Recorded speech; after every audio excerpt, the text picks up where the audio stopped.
Assalomu alaykum hurmatli obunachilar, bizlar kuzatib borayotganlar. Bugungi obzorimizda reklama. U joy egasini telefon raqamini yozib qo'yamiz. Bu joyga qiziqadiganlar to'g'ridan-to'g'ri uy egasiga aloqaga chiqishingiz mumkin.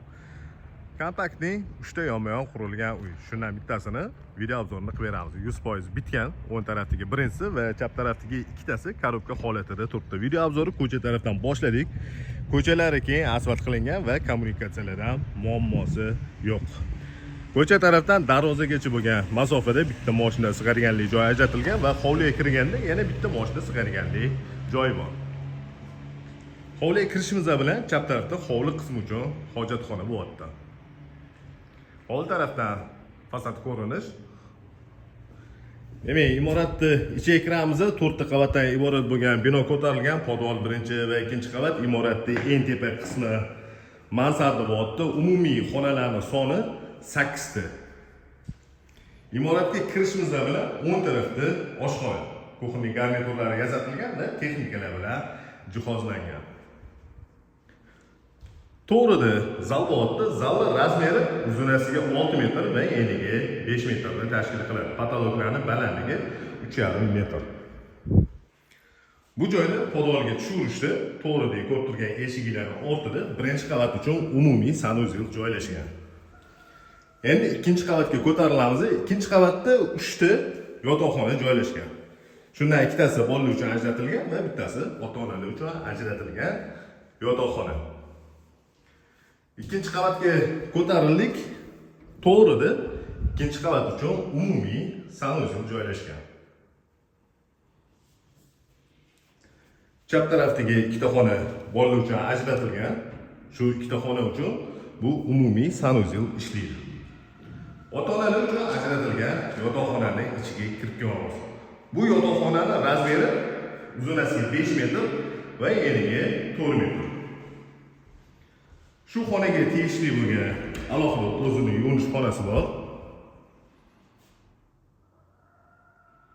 Mana shunaqa ko'rinishda bo'lyapti. Dush va kabinalari o'rnatilgan va garderob uchun mo'ljallangan xonasi. Tushunarli bo'lish uchun zalning tepa qismi bo'lyapti. 6 ga 5 razmerdagi zal. Bu joyda 2 metr 2 metr sanuzel bilan garderob uchun qoldirilgan.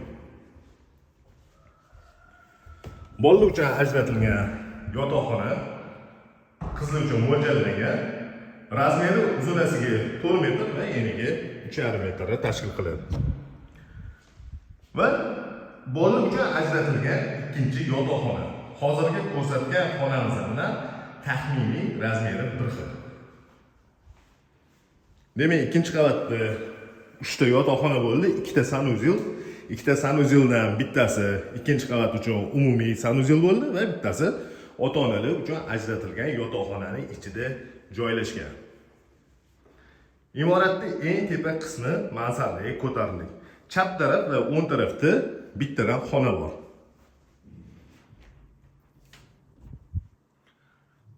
Xonalarning ko'rinishi bemalol o'zingizga moslashtirib olsangiz bo'ladi. Kimgadir yotoqxona kerak, kimdir dam olish xonasi qilib qo'ysa ham bo'ladi. Bu ikkinchi xonaning ko'rinishi. Demak, mansardadagi ikkinchi xona bo'ldi. Eslatib o'taman, birinchi qavatda oshxona, zal bo'ldi va imoratning podval qismiga tushirishda sanuzel. Imoratning ikkinchi qavatida 3 ta yotoqxona va mansardada yana 2 ta xona joylashgan. Bu joyda birinchi qavat uchun umumiy sanuzel ko'rinishi, termoregulyatorlari ham bor. Endi imoratning podval qismiga tushamiz. Imoratning podval qismida ham 2 ta xona joylashgan. Chap tarafdagi xonaga kiramiz. Bu joyda kladovka sifatida foydalanish uchun bitta xonasi bor va kotellik joylashgan. Suv uchun boiler, расширительный bak, водяной насос, двухконтурный котел va suv uchun zapas yo'lkost qoldirilgan. Podval qismiga tushganimizda o'ng tarafda yana bitta katta xona joylashgan. Bugungi obzorimiz reklama asosida bo'ldi. Bu joy egasini telefon raqamini yozib qo'yamiz. Bu uyimizning joylashgan manzili Sergeli rayon, Qumariq mahallasi. Ko'pchilik biladi, bu joyi lokatsiyasi a'lo darajada. Yon atrofda maktab, bog'cha, magazinlar joylashgan. Demak, 1 sotuv yer uchastkasiga ega bo'lgan uy-joy, binoning umumiy kvadraturasi 280 kvadrat, xonalarning soni 6 ta va imoratda podval qismida yana 2 ta xona joylashgan. Bu uyga qiziqadiganlar ko'rsatilgan telefon raqamiga bemalol murojaat qilishingiz mumkin.